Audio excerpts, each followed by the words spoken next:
From New York, where the American stage begins, NBC presents Best Plays, transcribed with John Chapman.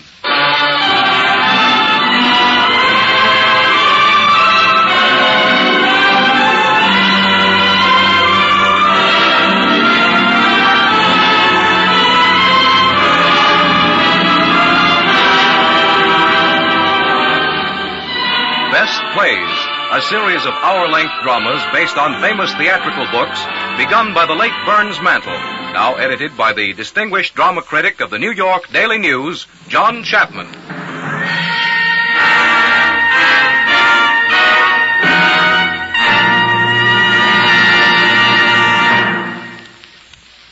Mr. Chapman. Good evening. Somehow, I hesitate to describe the best play we are presenting here as a psychological melodrama, because that phrase doesn't have the punch it used to have. It seems to me that it used to mean a play or a movie that was enormously exciting, but still intelligent.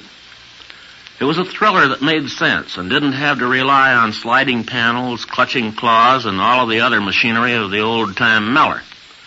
But from what I've seen lately, on the stage at least, and a good bit of the time in the movies, a psychological melodrama is a melodrama in which nothing happens.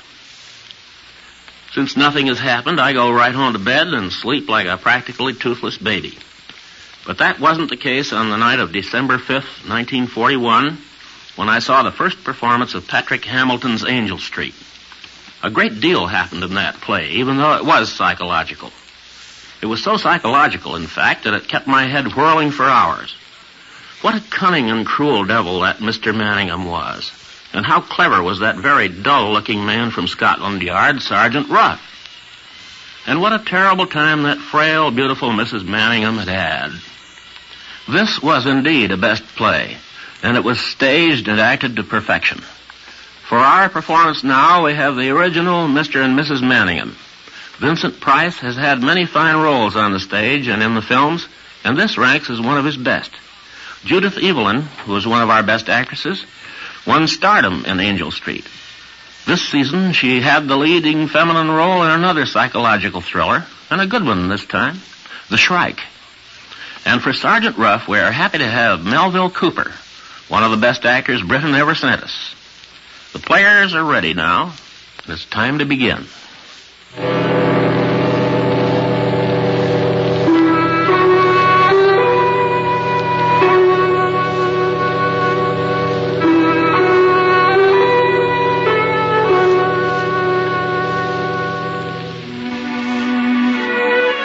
London, 1880.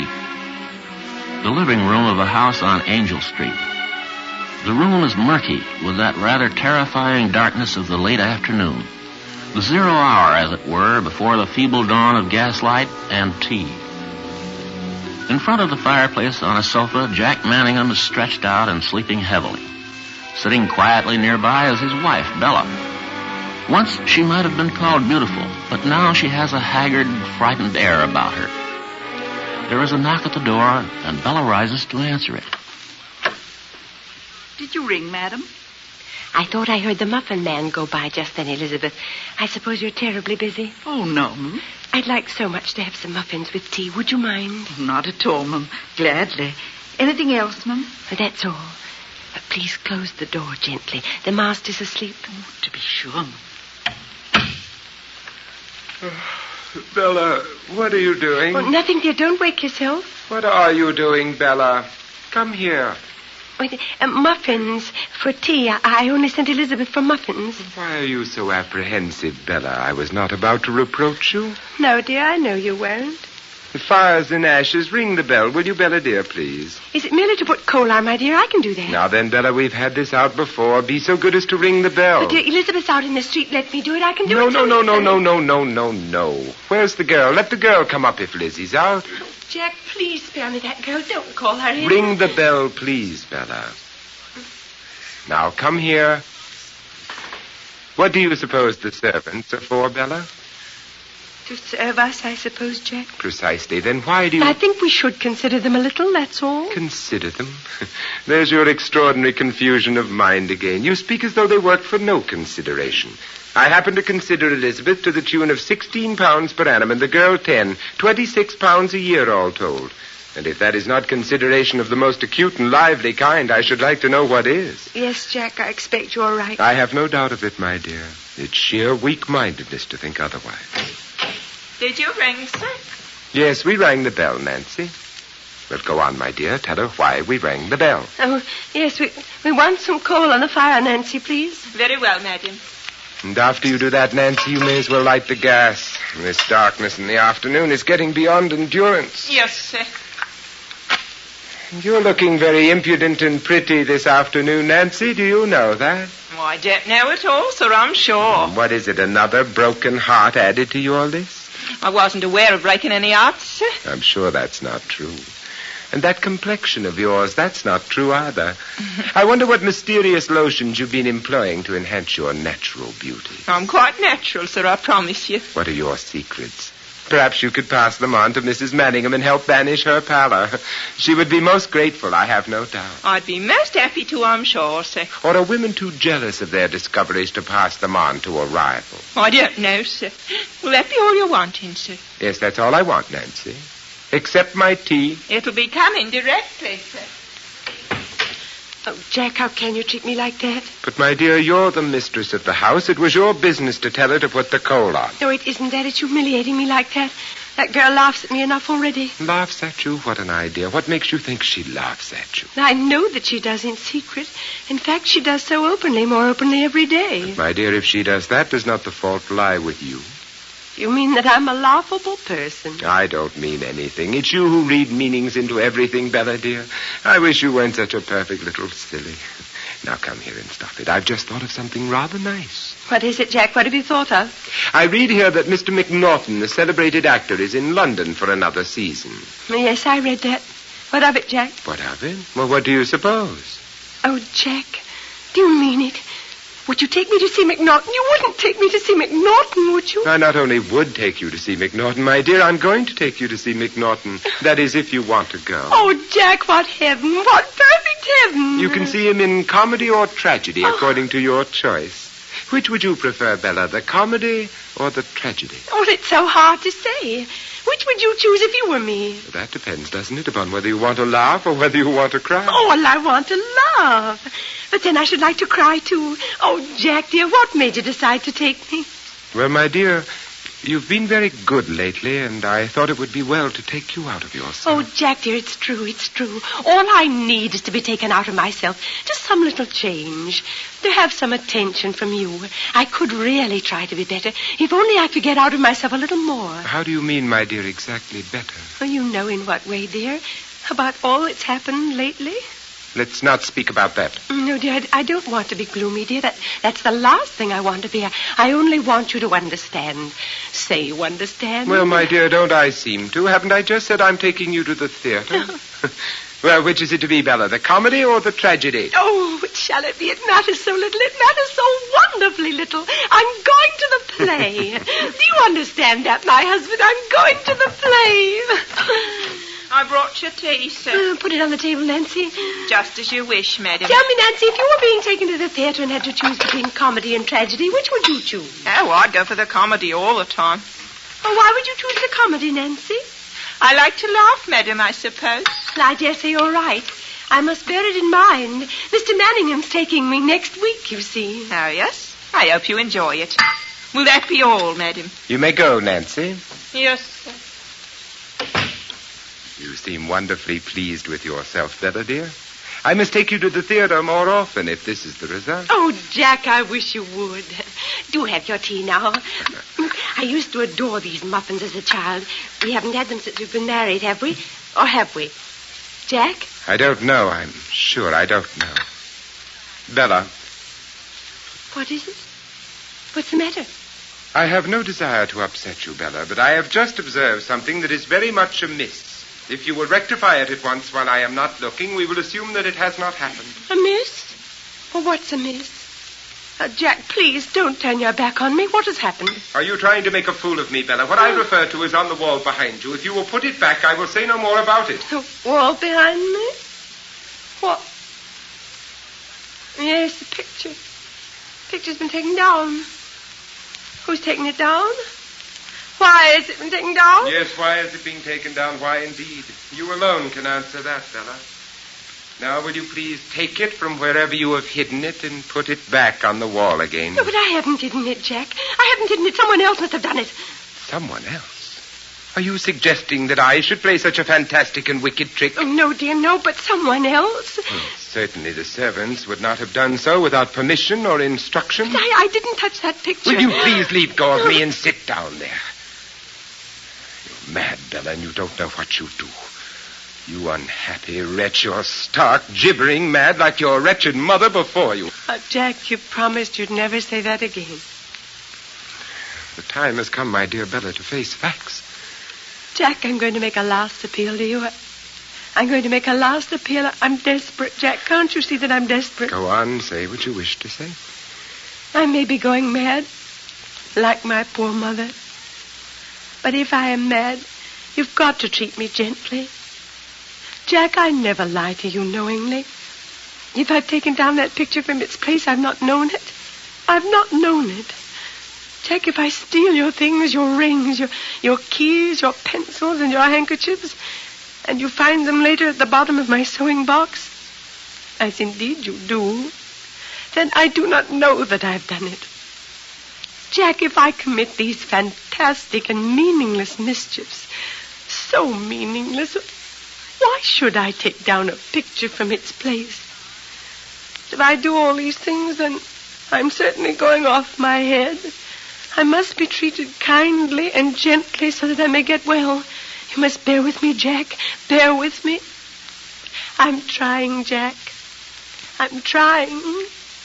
Please believe that I'm trying and be kind to me. Bella, my dear, have you any idea where that picture is now? Yes, I suppose it's behind the cupboard. Will you please go and see? Yes. Yes.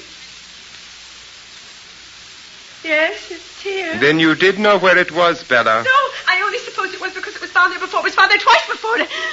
Now, Bella, as I said a moment ago, we have got to face facts, and that is what we have got to do. I'm not going to say any more about it at the moment, for my feelings are running too high. In fact, I am going out immediately, and I suggest that you go up to your room and lie down for a little in the dark. Oh, no, not to my room. Please, don't send me to my room. There is no question of sending you to your room, Bella. You know perfectly well you may do exactly as you please. Now, my dear, I'm going to leave you in peace. Have you got to go? Must you always leave me alone after these dreadful scenes? Now, no argument, please. I had to leave you in any case after tea. I'm merely leaving a little earlier, that's all. Oh, by the way, Bella, I shall be passing the grocer, and I may as well pay that bill of his and have it done with. Where is it, my dear? I gave it to you, didn't I? Yes, dear, it's on the secretary. Where is it, my dear? Is it in one of these drawers? No, it's on the top. I put it there this afternoon. Are you sure, dear? There's nothing here except some writing paper. Jack, I'm quite sure it is there. Will you look carefully? All right, my dear, all right. I'll find it. No, it's not here. It must be in one of the drawers. No, it is not in one of the drawers. I put it up there on top. You're not going to tell me this is gone, are you? Will you calm yourself? Where is it? Now you're going to say what new trick is this you're playing upon me? It was there this afternoon. I put it there. This is a plot. Control yourself? Will you control yourself? Now you listen to me, madam. If you utter another sound, I'll knock you down and take you to your room and lock you in darkness for a week. I've been too lenient with you, and I mean to alter my tactics. Help me, Jack. Please help me. Now listen to me. I'm going to leave you here until 10 o'clock. In that time, you will recover that paper and admit to me that you have lyingly and purposely concealed it. If not, you will take the consequences. Jack, please be patient with me. If I'm mad, be patient with me. I have been patient with you and controlled myself long enough. It is now for you to control yourself. Think upon that, Bella. Oh, Jack, don't go. Jack, you're still going to take me to the theater, aren't you? What a question to ask me at such a time. No, madam, emphatically I am not. You play fair by me, and I'll play fair by you. If we are going to be enemies, you and I, you will not prosper, believe me. Jack! Oh, Jack!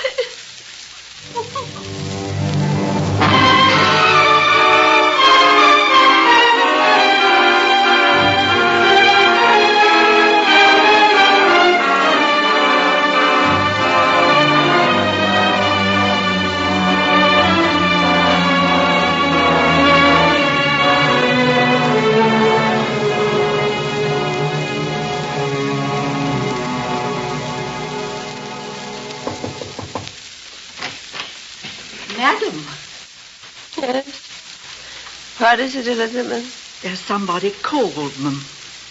Who is it? I don't want to be disturbed. It's a gentleman, madam. He wants to see you. Tell him to go away. I want to be left alone. Madam, I think you ought to see him. No. Will you please come in, sir? Elizabeth, no, I'm not fit to be seen. Good evening, Mrs. Manningham. How are you, Mrs. Manningham? How do you do? I'm very much afraid. No doubt you've come to see my husband. Oh, on the contrary, I've chosen this precise moment to call when I knew your husband was out. You may go, Elizabeth. Yes, sir. Really, I'm afraid I don't understand at all. Well, you will do so, madam, very shortly. You're the lady who's going off your head, aren't you? Made you say that? Who are you? I'm a police detective. A police detective? Or was some years ago. In fact, Mrs. Manningham, you have in front of you one who was quite a personage in his day.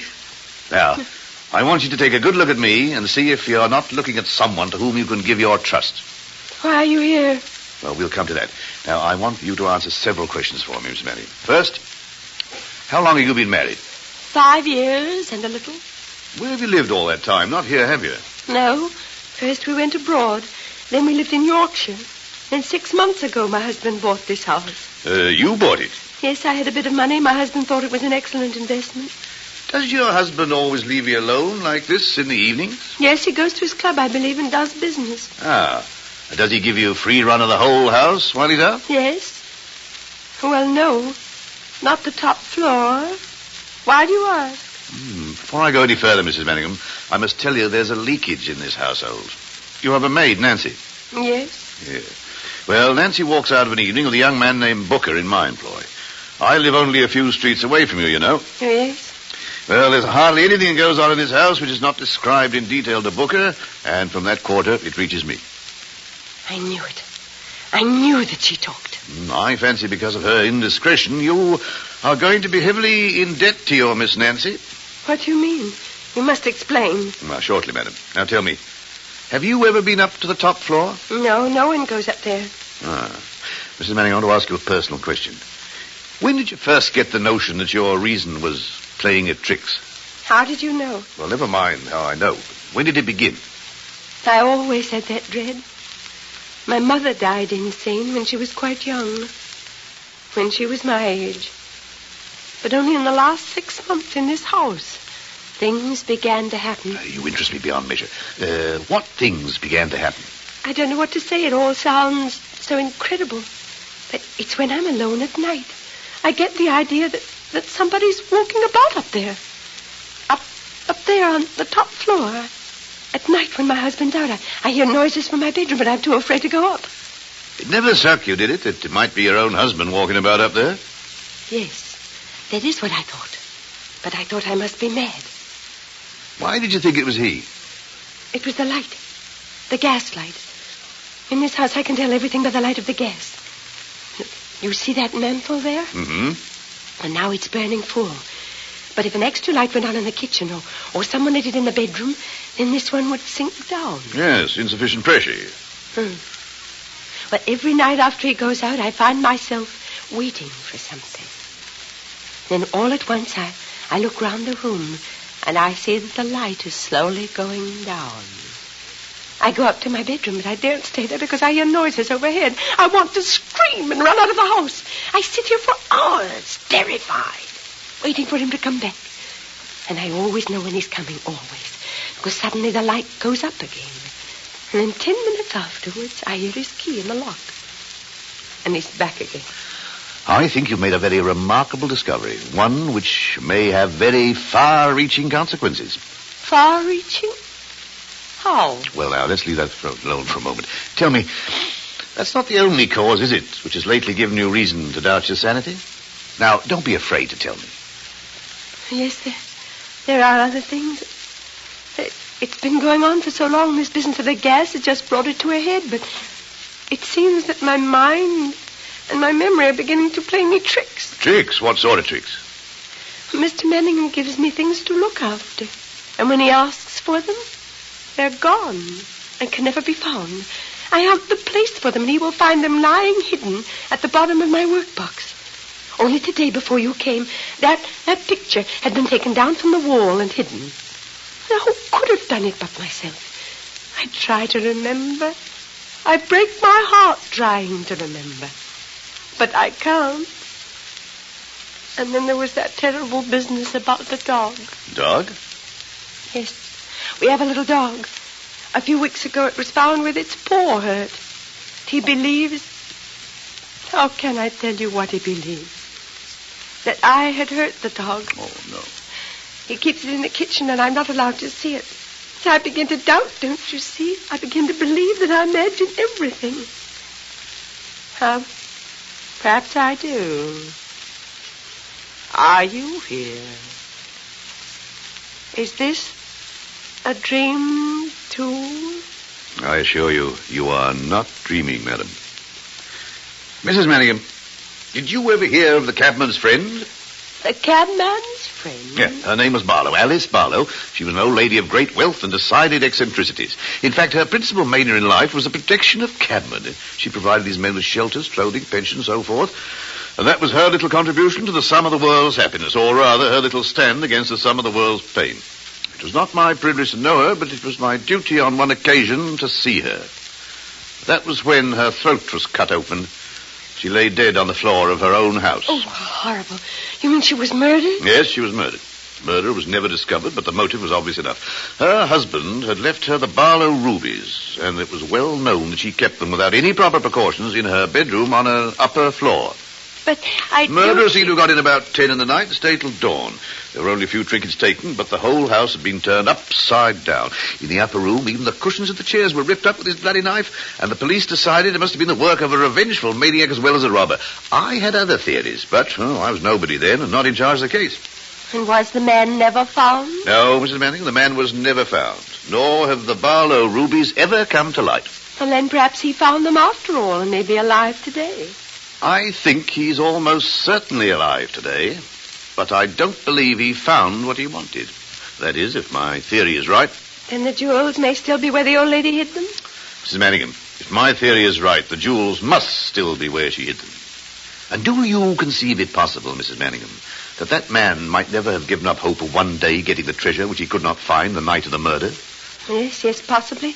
But what has this to do with me? Can you conceive that he may have waited years, gone abroad, got married even, until at last his chance came to resume the search begun on that terrible night? Yes. You know, Mrs. Manningham, the old theory that the criminal always returns to the scene of his crime? Yes.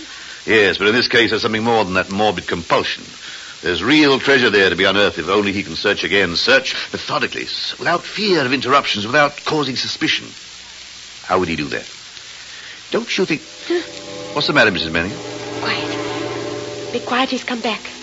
Look at the light. It's going down. Wait. There. He's come back, you see. He's upstairs now. Yeah, me, that's very odd. That is very odd indeed. He's in the house. I tell you, you must go. You know you're here. You must go. How dark it is. You could hardly see to read. Go. He's in the house. Please, Quiet, go. Quiet, Mrs. Manningham. Quiet. You've got to keep your head. Don't you see my meaning yet? Don't you understand that this was the house? House? What house? The old woman's house. The house here. These rooms, these walls. 15 years ago, Alice Barlow lay dead on the floor in this room. 15 years ago, the man who murdered her ransacked this house but could not find what he sought. What if he's still searching, Mrs. Manningham? What if he's up there, still searching? But my husband is up there. Precisely that, Mrs. Manningham. Your husband. You see, I'm afraid you're married to a tolerably dangerous gentleman. The idea is mad. I've been married 5 years. How can you imagine my husband is what you imagine he may be? Why, ma'am, because I was on the case when the police came to this place 15 years ago. You can understand there's a great deal of routine work to be done, interviewing your relatives, friends, and so forth. Well, most of that was left to me. Well? Among those I interviewed was a young man of the name of Sidney Power. Power? Sidney Power. Conveys nothing to you? Power? No. He was a kind of distant cousin. The only thing was that I remembered his face. Well, I saw that face again just a few weeks ago. Took me a whole day to recollect where I'd seen it before, and at last I remembered it. Well, what if you did remember it? Yeah, well, what startled me was the lady on his arm and the locality in which I saw him. Who was the lady on his arm?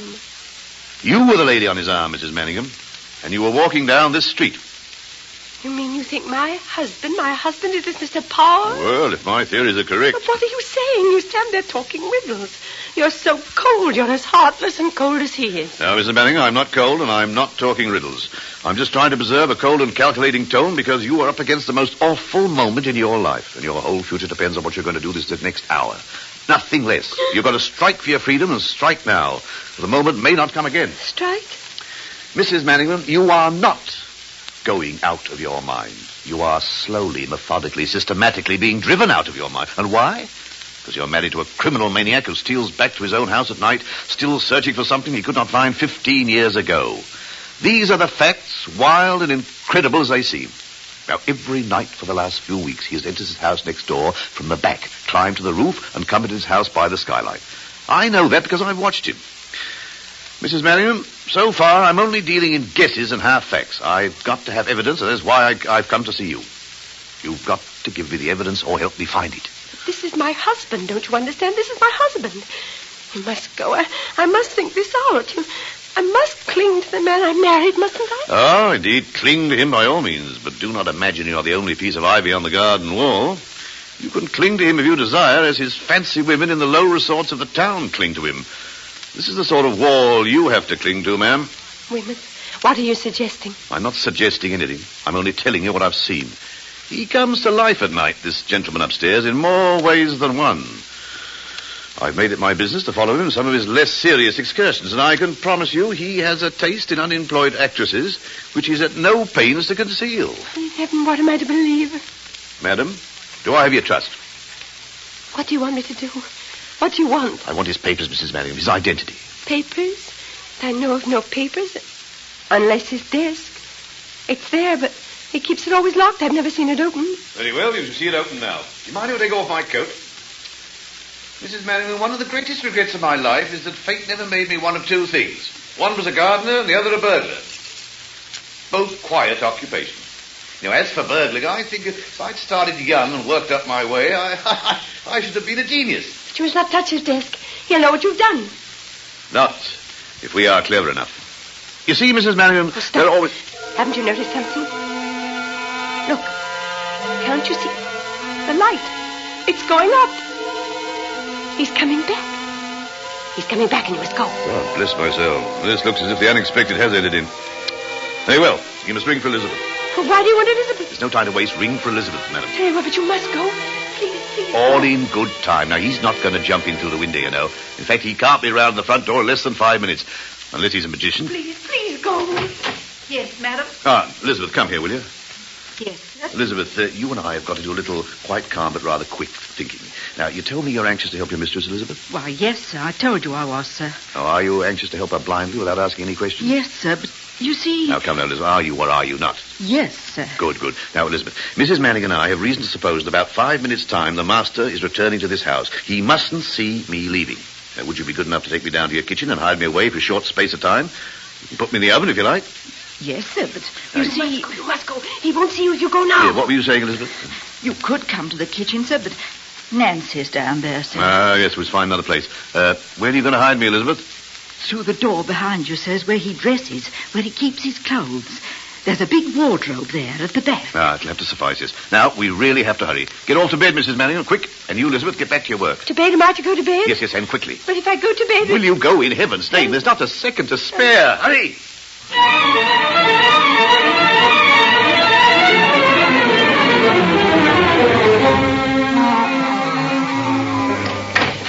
Did you ring, sir? Yes, I did. Where is Mrs. Manningham, Elizabeth? I think she's gone to bed, sir. I think she had a headache. and went to bed. Oh, indeed. And how long has she been in bed, do you know? She went just a little while ago, sir. I think, sir. Oh, I see. Then we must be quiet, mustn't we? Walk about like cats. Can you walk about like a cat, Elizabeth? Yes, sir. I think so, sir. Very well, then walk about like a cat. That will be all, Elizabeth. Excuse me, sir. But were you going to have some supper, sir? Oh, yes, I'm going to have some supper, Elizabeth. I'm having it out. I have just come home to change my linen. What did you think about Mrs. Manningham tonight, Elizabeth? What way do you mean, sir? Oh, just as regards her general health. I don't know, sir. She certainly seems very unwell. Yes, I doubt if you can guess to what extent she's unwell. Or are you beginning to guess? I don't know, sir. I'm at my wit's end, Elizabeth. You know that, don't you?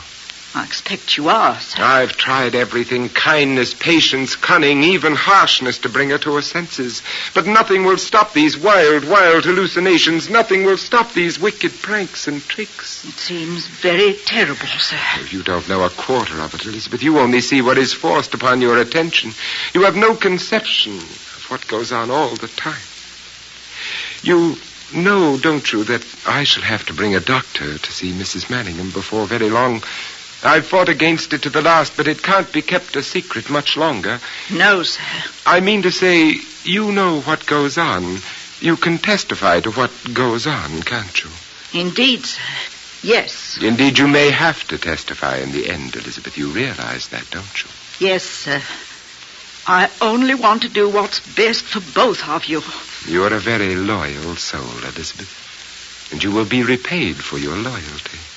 I only want to serve, sir. Yes. Yes, I know that. Well, Elizabeth, I'm going out.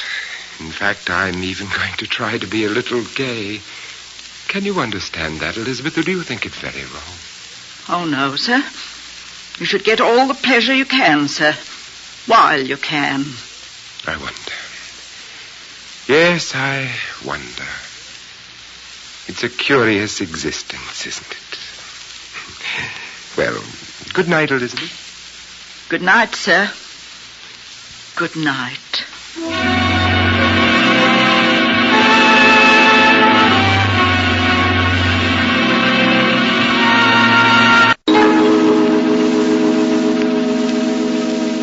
Well, now, Elizabeth, the master's safely out the house, so I think you might go and get Mrs. Manningham. Yes, sir. I'll get her, sir. I was watching from the window and saw him go. Good, madam. Elizabeth, we've been so occupied this evening that the tea things haven't been returned to the kitchen. You'll see to it, won't you? Yes, sir. What did he want? What did he come back for? He only came back to change his clothes, madam. If you need me, madam, I'll be nearby. Thank you, Elizabeth. Now, let's have another look at this disc. Let's try this one. There we are. Let's see. Doesn't seem to be much here, does there? When she got there, the cupboard was bare, and so the poor detective... What's that you have in your hand? What's that you have in your hand? Why, you recognize this? Why, yes, that's my brooch. Is there anything else there? Oh, look, it's my watch. It was also your property, then? This watch I lost a week ago. My brooch has been missing 3 months. And he said he would give me no more gifts because I lost them. He said that in my wickedness I hid them away. Oh, Inspector, is there anything else? Is there a bill there? Is there a grocery bill? Grocery bill? No, doesn't seem to be. Perhaps in the second drawer. No. Doesn't seem to fit, does it? Has it ever been opened to your knowledge? I think he has a special lock on it. Well, we just have to force it. But you must not do that. What shall I say to my husband when he comes back? I've no idea what she will say when he comes back, Mrs. Manningham, but then I have no idea what she will do if I have no evidence to remove you from his loving care. I'm afraid. What can I do? There's only one thing to do. I'm going to force it and gamble on finding something. Are you with me? No, but don't you see that... All right, force it, but be quick. Now, let's have a look. Is there anything there? Mr. Manningham, letters, papers, No, we've lost our gamble. Nothing we want here. What are we going to do? Well, first, let's get these things back to begin with. The watch? It's here. The brooch? Yes, here it is. Yeah, it's a nice piece of jewelry. Where did he give it you? Soon after we were married. But it was only second-hand. How did you know? There's an inscription to someone else inside. It says from CB to AB. From CB to AB? How very odd. What are these spaces here for? Well, there were some beads in it, but they were all loose and falling out, so I took them out. Have you got them by any chance? Yes, I think so. I put them in the vase on the mantel. May I see them, please? Yes, they should still be here. There should be 9 altogether, I think. That's right. Yes, here they are. Yes, they're all here. Let me see. Oh, how very odd. My dear Mrs. Manningham, have you ever been embraced by an elderly detective in his shirt sleeves? Oh, what do you mean? Well, that is your immediate fate at this moment. Oh, my dear, dear Mrs. Manningham, don't you understand? Don't you see? No, what are you so excited about? Madam, you are looking at the Barlow rubies.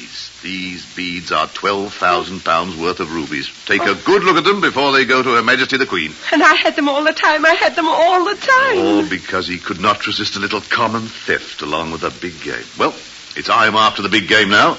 What time do you think he'll be back? I don't know. He's not usually in until 11.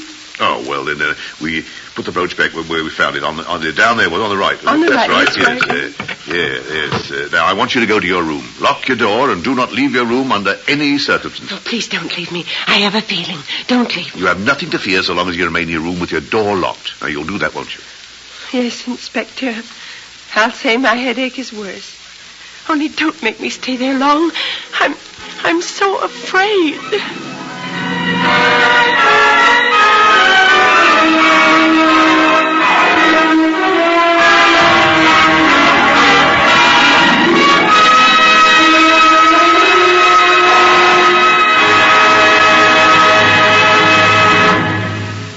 You are listening to the Best Plays production of Angel Street by John Patrick, starring Vincent Price, Judith Evelyn, and Melville Cooper, with Elizabeth Eustace and Marjorie Maud. In a moment, we will return with Act Two. This is NBC, the National Broadcasting Company.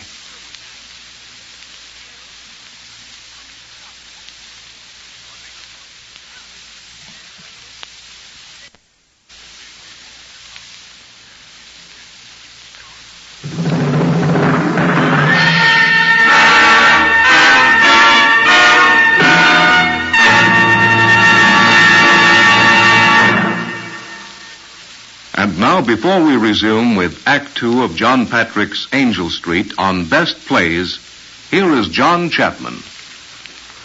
The season of 1941-1942 had another thriller, too.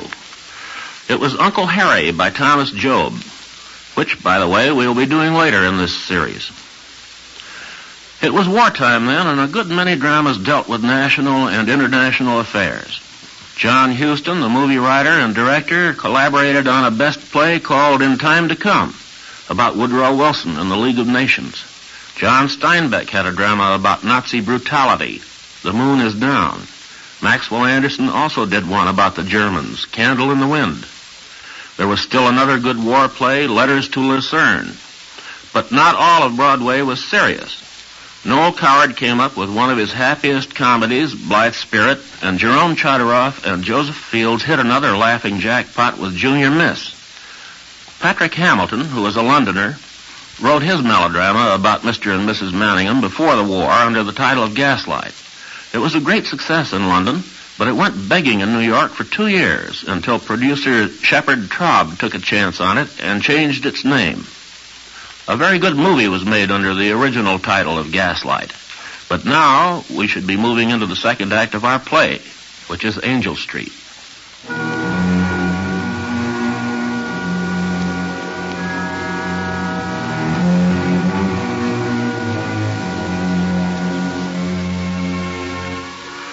It is now 11 o'clock. In the living room of the house on Angel Street, Mr. Manningham has just returned. He enters the room and in a slow and deliberate way pulls the bell cord. After a few moments, the door opens and Nancy enters. Yes, sir? Nancy, will you please go upstairs and tell Mrs. Manningham that I wish to see her down here? If I may say so, sir, I doubt if she'll come. Elizabeth says she has an headache and is trying to sleep. Oh. Did you ever know a time when Mrs. Manningham did not have a headache, Nancy? No, sir, hardly ever, sir. Will you be so good as to come a little closer, Nancy, where I can see you? Yes, sir. What do you do with your evenings, Nancy? I usually spend them with friends, sir. You know, Nancy, when you say friends, I have an extraordinary idea that you mean gentlemen friends. Well, sir, possibly I might. You know, gentlemen friends have been known to take decided liberties with young ladies like yourself. Are you alive to such a possibility? Oh, no, sir, not with me. I can look after myself. And are you always so anxious to look after yourself? No, sir, not always, perhaps. You know, Nancy, pretty as your bonnet is, it's not anything near so pretty as your hair beneath it.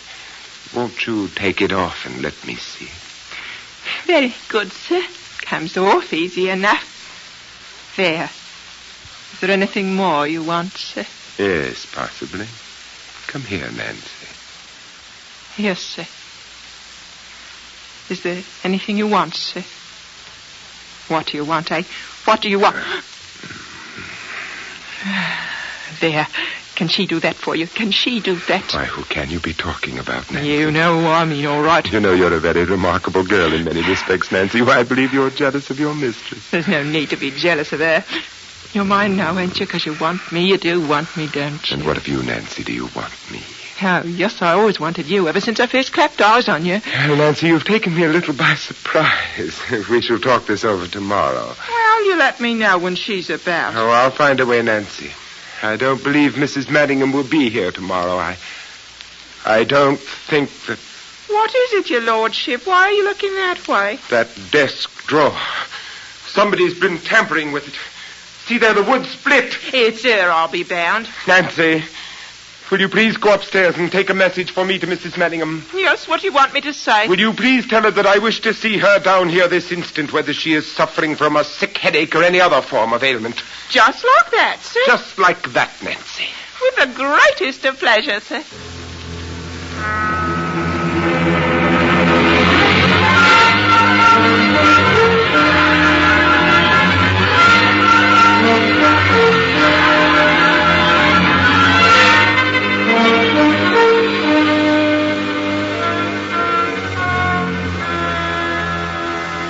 Well, Nancy? She won't come. What do you mean she won't come? She says she can't come. She's not well enough. She's just shamming, if you ask me. Oh, really? Then she forces me to be undignified and go to her. The door's locked. I tried it, and she won't let you in. I can tell by her voice. Are you going to batter it in? No. No, perhaps you're right. Let us try more delicate means of attaining our ends. Perhaps you will take a note to this wretched imbecile and slip it under her door. Yes, I'll do that. What are you writing to her? Never mind what I'm writing. I'll tell you what you can do, though, Nancy. Just go down in the basement and fetch me the little dog, will you? The dog? The dog, yes. What's the game? Never mind, just go and get it. All right. Or on second thought, Nancy, perhaps you need not get the little dog. We'll just let it be supposed we have the little dog. Here you are, Nancy. Please go and put this note under her door. What have you written? No, nothing very much. Just a little smoke for getting rats out of holes. Run along. You're a rum beggar, ain't you? Go along, Nancy. And after you deliver the note, I would be obliged if you will go to bed at once. Good night. Give her what for, won't you? Ta-ta.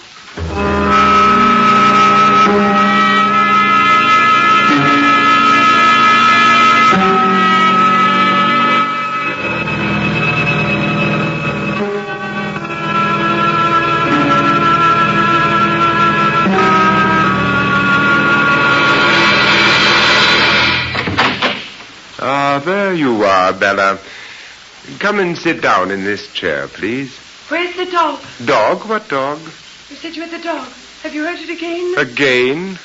This is strange talk, Bella, after what you did to the little dog a few weeks ago. Come and sit down here. I do not wish to speak to you. I'm not well. I thought you had the dog and were going to hurt it. That's why I came down. The dog, my dear Bella, was merely a ruse to compel you to pay me a visit quietly. Come and sit down where I told you. No. Come and sit down where I told you. That's what you want. I want quite a good deal, Bella. Sit down and make yourself comfortable. We have plenty of time. Say what you have to say. Now, you are not sitting in the chair that I indicated, Bella. What have you to say? Are you afraid of me that you desire to get so near the door? No, I'm not afraid of you. No? Then you have a good deal of courage, my dear. However, will you now come and sit down where I told you? Yes. Sit down. Do you know what you reminded me of, Bella, as you walked across the room? No, what did I remind you A of? somnambulist, Bella. Have you ever seen such a person? No, I've never seen one. Haven't you? Not that funny, glazed, dazed look of the wandering mind, the body that acts without the soul to guide it. I've often thought you had that look, Bella, but it was never so strong as it was tonight. And my mind is not wandering. No? When I came in tonight, Bella, I was told you had gone to bed. Yes, I've gone to bed. Then may I ask why you are still fully dressed? I don't know. You don't know. Do you know anything about anything you do? I don't know. I forgot to undress. You forgot to undress. A curious oversight, if I may say so, Bella. You know, you give me the appearance of having had rather an exciting time since I last saw you. Almost as though you'd been up to something. Have you been up to anything? I don't know what you mean. Did you find that bill I told you to find? No. Do you remember what I said would happen to you if you did not find that bill when I returned tonight? No. No? No? The array of your mental and physical deficiencies is growing almost overwhelming. I would advise you to answer me. Oh, what do you want me to say? What was it I asked you to remember? I don't understand your words. You talk round and round. My head is going round and round. Not necessary to tell me that, Bella. I was just wondering if it might interrupt its gyratory motion for a fraction of a second and concentrate upon the present conversation. Now, please, what was it I, a moment ago, asked you if you remembered? You asked me if I remembered what you said would happen to me if I did not find that bill. Admirable, my dear Bella, admirable. We shall make a great logician of you yet. A Socrates, a John Stuart Mill. You shall go down to history as the shining mind of your day. That is, if your present history does not altogether submerge you, take you away from your fellow creatures. And there is a danger of that, you know. Well, what did I say I would do to you if you did not find that bill? You said you would lock me up. And do you believe me to be a man of my word? Yet you did not find the bill I instructed you to find. No. Did you look for it? Yes. Where did you look for it? Oh, around the room. Around the room? Where around the room? In my desk, for instance? No, not in your desk. Why not in my desk? Your desk is locked. Do you imagine you can lie to me? I'm not lying. Come here, Bella. What do you want? Now you listen to me. Your dark, confused, rambling mind has led you into playing some pretty tricks tonight, has it not? My mind is tired. I want to go to bed. Your mind indeed is tired. Your mind is so tired it can no longer work at all. You do not think, you dream. Dream all day long. Dream everything. Dream maliciously and incessantly. Don't you know that by now, you sleepwalking imbecile? What have you been dreaming tonight? Where is your mind wandered that you have split open my desk?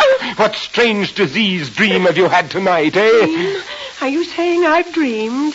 Dreamed all that happened? All that happened when, Bella, tonight? Of course you dreamed all that happened, or rather all that did not happen. Dreamed tonight? Are you saying I've dreamed? Oh, what have I dreamed? Have I dreamed again? Have I not told you? I haven't dreamed. I haven't. Don't tell me I've dreamed anything. Don't tell me. What was this dream of yours, Bella? You interest me. I dreamt of a man. I dreamt of a man. You dreamed of a man? What man did you dream of, Gray? A man that came to see me. Oh, let me rest. Pull yourself together, Bella. What man are you talking about? I dreamed a man came I here. know you dreamed it, you gibbering wretch. I want to hear more about this man of whom you dreamed. Do you hear me? Do you hear me? I dream. Was I any part of this curious dream of yours, Mrs. Manningham? Perhaps my presence here will help you recall it. May I ask who the devil you are and how you got in here? Well, who I am seems a little doubtful. Apparently, I'm a mere figment of Mrs. Manningham's imagination. As to how I got in, I came in, or rather, I came back. Or better still, I effected an entrance a few minutes before you, and I've been hidden away ever since. Would you be kind enough to tell me what you are doing here? Waiting for some friends, Mr. Manningham. Waiting for some friends. Don't you think you'd better go to bed, Mrs. Manningham? You look very tired. Don't you think you had better explain your business, sir? Well, as a mere figment, as a mere ghost existing only in your wife's mind, I can hardly be said to have any business. Tell me, Mr. Manningham, can you see me? No doubt your wife can, but it must be difficult for you. Now, perhaps if she goes to her room, I will vanish, and you won't be bothered by me anymore. Bella, go to your room. I shall find out the meaning of this and deal with you in due course. Jack? Go to your room, Bella. I will call you down later. I have not finished with you yet, madam. Hello? I believe you're wrong there, Manningham. I believe that is just what you have done. Done what? Finished with your wife, my friend. Who are you, sir? I have no name, Manningham. In my present capacity, I am, as I pointed out, a mere spirit. Perhaps a spirit of something that you have evaded all your life. But in my case, only a spirit. Will you have a cigar with a spirit? We might have to wait some time. Are you going to tell me your business, sir? Or am I going to fetch a policeman and have you turned out? Oh, an admirable idea. I could have thought of nothing better myself. Yes, fetch a policeman, Manningham. Have me turned out. Huh? Why do you wait? Alternatively, sir, I can turn you out myself. Yes, but why not fetch a policeman? You give me the impression, sir, of having something up your sleeve. Will you please go on with what you were saying? Yes, certainly. Where was I? Yes. Excuse me, Manningham. You get the same impression as myself? Impression? What impression? An impression that the light is going down in this room. I had not noticed it. Oh, there now. Perhaps it's more noticeable. Do you perceive it, Mr. Manningham? Eerie, isn't it? Now we're almost in the dark. What do you think's happened, huh? You don't suppose a light has been put on somewhere else? You don't suppose there are other spirits, fellow spirits of mine, spirits of justice even, which have caught up with you at last, Mr. Manningham? Are you off your head, sir? No, sir, just an old man seeing ghosts. Must be the atmosphere of this house. You know one ghost I can see, Mr. Manningham? You could hardly believe it. What ghost do you see, please? I see the ghost of an old woman, sir. An old woman who once lived in this house. An old woman getting ready to go to bed at the end of the day. Now I seem to see another ghost as well. I see the ghost of a young man, Mr. Manningham. A handsome, tall, well-groomed young man. But this young man has murder in his eyes. Why, bless my soul. He might be you, Mr. Manningham. He might be you. The old woman sees him. She screams for help. Screams before her throat is cut open with a knife. What's your game, eh? What's your game? I want you to take a look at this trinket, sir. Do you recognize it? It's a brooch which I gave my wife. A brooch which she didn't appreciate, huh? How wicked of her. But then, you see, she didn't know its value. How was she to know that it held the Barlow rubies? Oh, what? There you are, sir. You killed one woman for these and you tried to drive another out of her mind. And all the time they lay on your own desk. And all they have brought you is a rope around your neck, Mr. Sidney Power. You seem, sir, to have some very remarkable information. Do you imagine that you are going to leave this room with such information in your possession? Do you imagine, sir, that you were going to leave this room without suitable escort? May I ask what you mean by that? Only I've men in the house already. Didn't you realize they had signaled their arrival from above? Your own way in, Mr. Manningham, when the lights went down? You fail to intimidate me, sir. I do not believe you.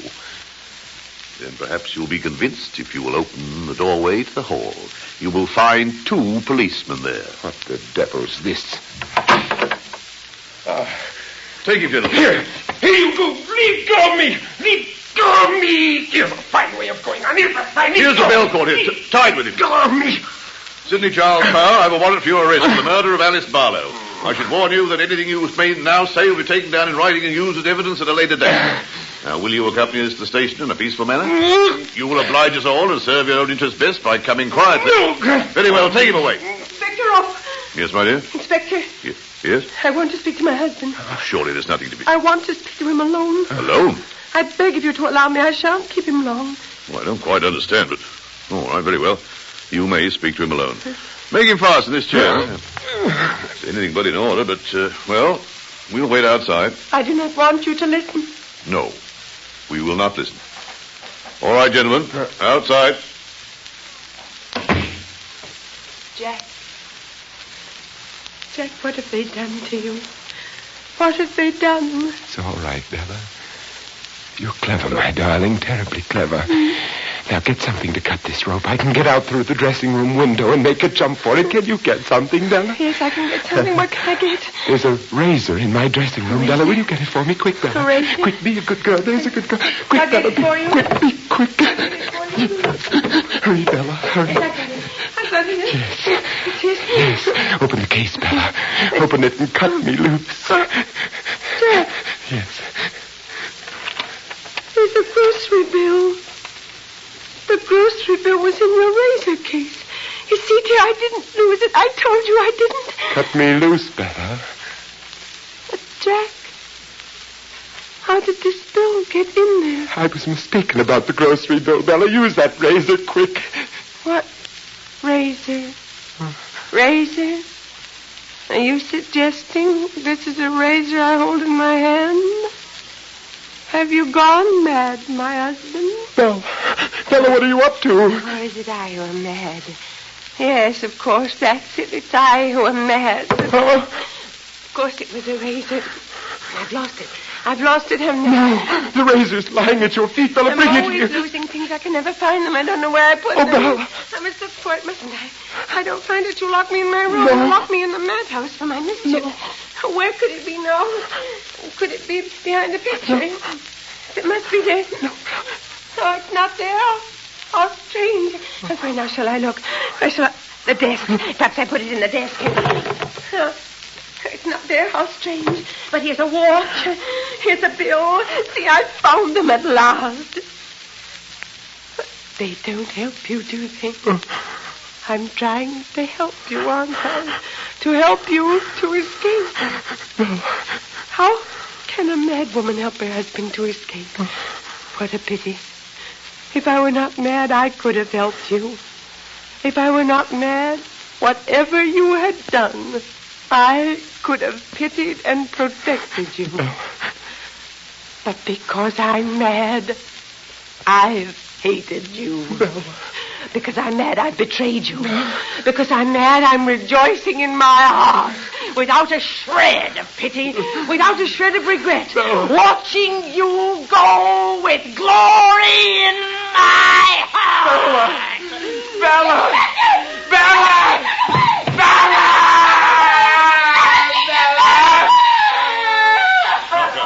Take this man away. Take him away. All right, gentlemen. Remove him. Elizabeth, quick. Glass of water for Miss Manningham. There, my dear. Now, come. Sit down. You had a bad time. I came in from nowhere and gave you the most horrible evening of your life. The most horrible evening of anybody's life, I should imagine. Most horrible. No, the most wonderful. Far and away the most wonderful.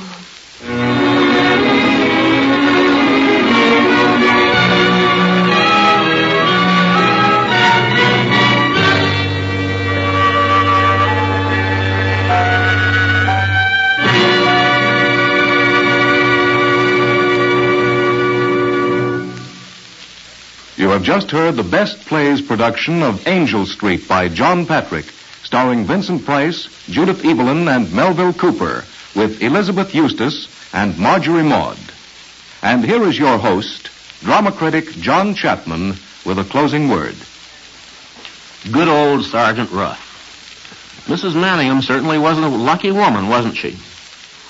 I'd like to thank Miss Evelyn, Mr. Price, and Mr. Cooper for an exciting performance. Next Sunday, the best play of this series will be The Hasty Heart by John Patrick. And this will be another change of pace for us. It is an interesting work, basically a comedy, but with an undertone of compelling sentiment. It's about a wounded soldier and a nurse who brings this boy to a new enjoyment of life. Ann Burr played the nurse in the original production of this best play, and she will act it again next Sunday. John Sylvester will be the young soldier. This is Chapman saying goodbye until then.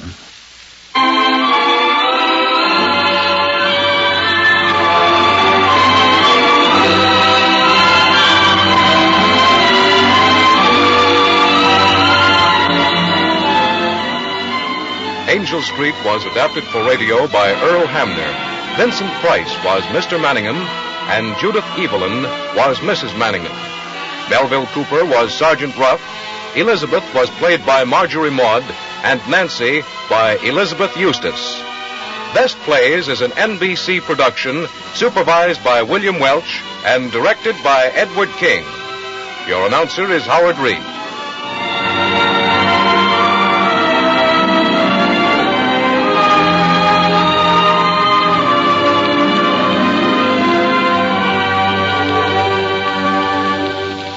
Can you stop your car in time? Ask yourself that question the next time you're on the highway. If the car in front of you should jam on his brakes to avoid a stray dog, if a child should dash across an intersection, if a tire should blow out, could you stop in time to save a life?